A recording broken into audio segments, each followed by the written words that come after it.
It's time for my predictions for the NFL Conference Championship games. In case this is your first time watching any of my 1000 plus videos on YouTube, my name is Professor MJ, a former 15-year university statistics teacher turned into a full-time sports bettor and advisor. Welcome to my betting channel, my friend. In the NFC Championship game, the Commanders will be traveling to Philadelphia to face their hated division rivals, the Eagles. The line opened Sunday night with Philly being a 4.5-point favorite, and 12 hours later, it had grown to 5 or even 5.5, depending on your bookie. Which team should we bet? To me, the better alternative when it comes to the point spread is to go for the Eagles laying 5 points. I do not want to downplay the accomplishments made by Jayden Daniels. I've been very impressed by his calmness in the pocket and how he has handled himself in general. He has a very bright future ahead of him. Daniels has been doing it all for the Commanders. Despite an ordinary defense and a super inconsistent running game, the rookie QB led his team to a surprising 12-5 season before pulling off upsets in Tampa Bay and Detroit in the postseason. Last week's victory against the Lions was stunning. Again, I don't want to minimize the extraordinary performance displayed by Washington in that game, but I strongly believe they were helped a lot by the major injury bug that's been hitting the Lions on defense. They had an astronomical number of defensive starters who got hurt in recent weeks or months, and that ultimately led to their demise. Moreover, winning the turnover battle 5-0 helped Washington's cause a lot. You cannot expect the same scenario to repeat itself this weekend, especially with the Eagles having the 7th fewest number of giveaways this season. Again, I am worried about Washington being too much of a one-dimensional offense, whereas the Eagles have a more balanced attack.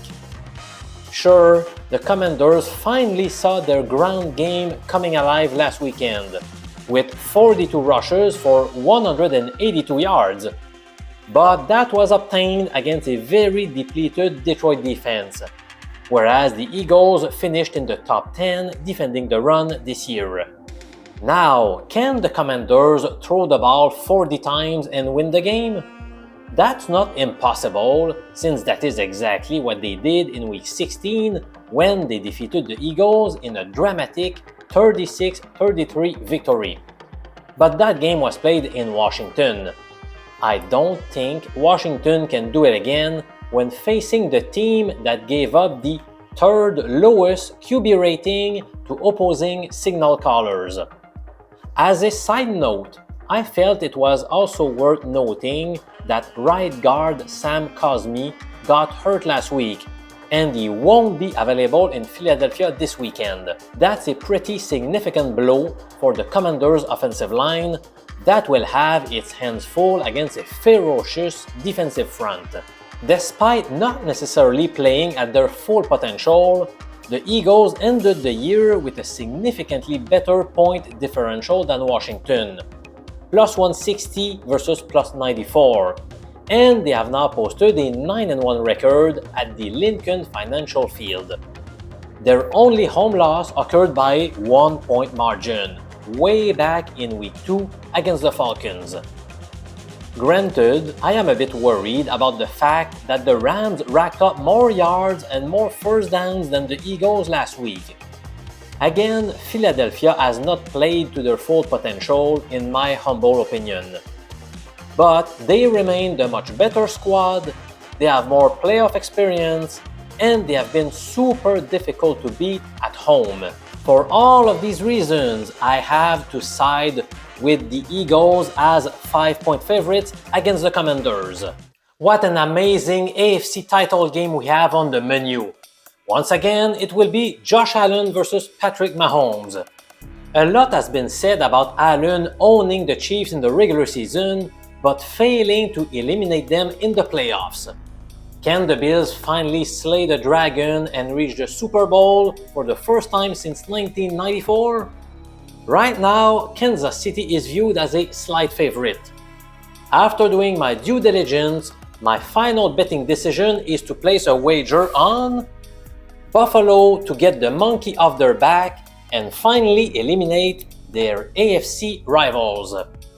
I am okay both with a moneyline bet at odds currently around plus 110 or with the plus 2.5 point spread along with its associated odds around minus 115 right now. Personally, I prefer the safer option of going with the point spread, especially given how KC has won so many tight contests. I don't care what each team's record says. To me, the Bills have the better team, plain and simple.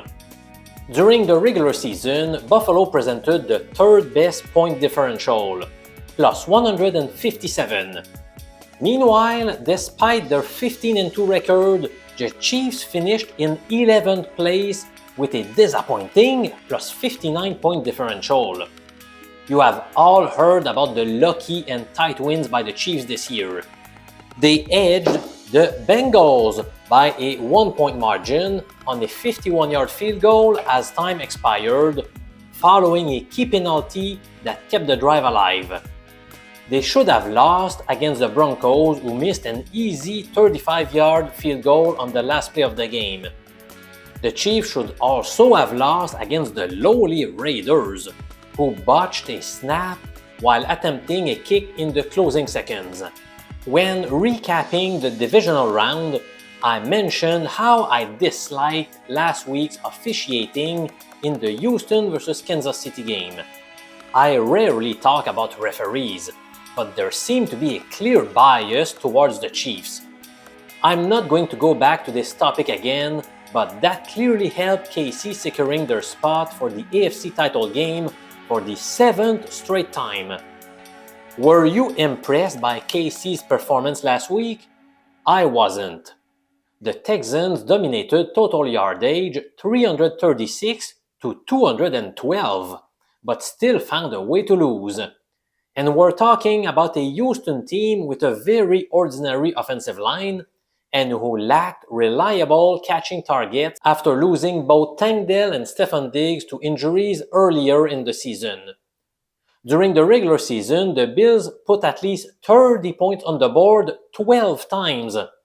Meanwhile, the Chiefs' best offensive output has been exactly 30 points against Carolina.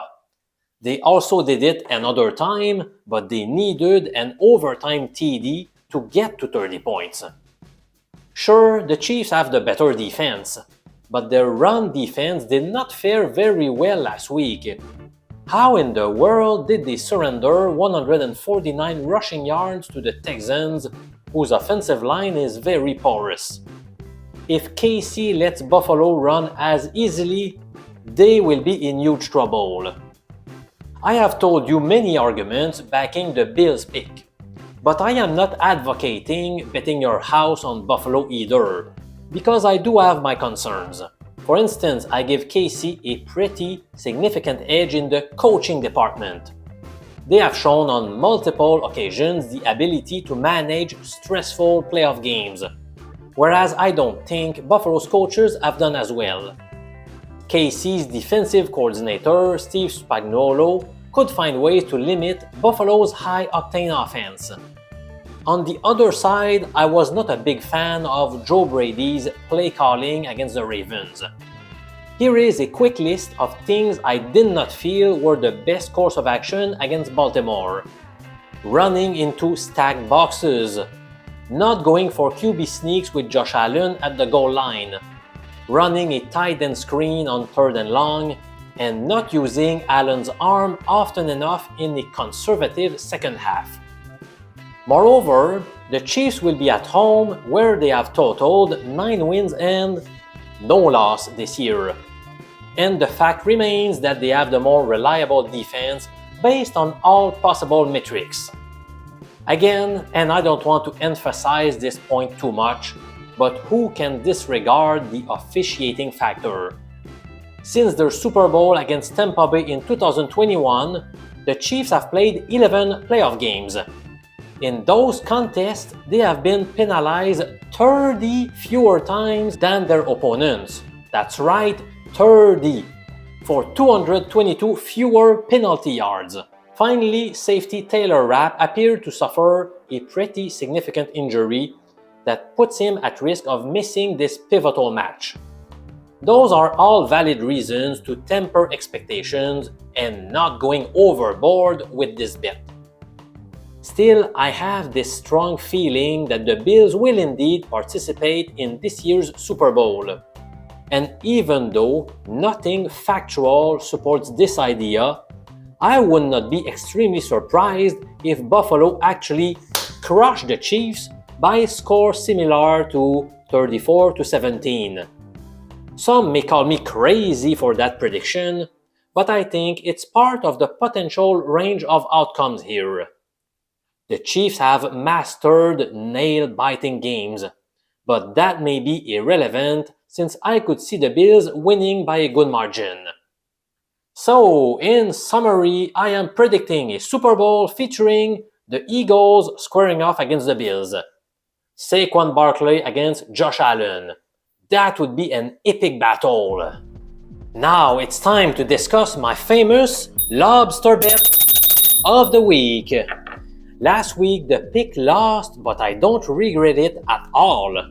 In my mind, it was a good value wager and I would do it again if I could.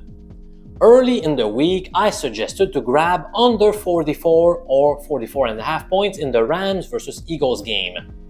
Eventually, the total dropped to 42, which showed that we had made a good smart bet. Now we got screwed by 3 long touchdowns of more than 40 yards, which almost never happens. We were still in good shape to win with 37 points scored, with the Eagles in possession of the ball with 4:36 left in the game. Clearly, Philly was looking to milk the clock.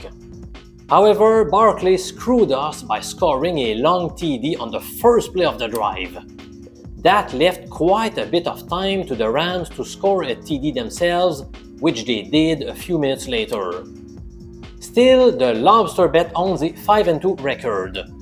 I am offering once more my highest confidence bet of the weekend under 2 separate packages that you can choose from. Option number 1, a $50 investment that comes with a money-back guarantee if the pick loses. As simple as that. Option number 2, a reduced $34 investment without the corresponding guarantee. Go ahead and choose the package that suits your needs best. The links to those very high confidence betting tips are provided below in the comments and in the video's description. I'm Professor MJ, bookie crusher since 1999 and holder of a Ph.D. in statistics, wishing you to destroy your bookies this weekend in the NFL. You can do this, my friend!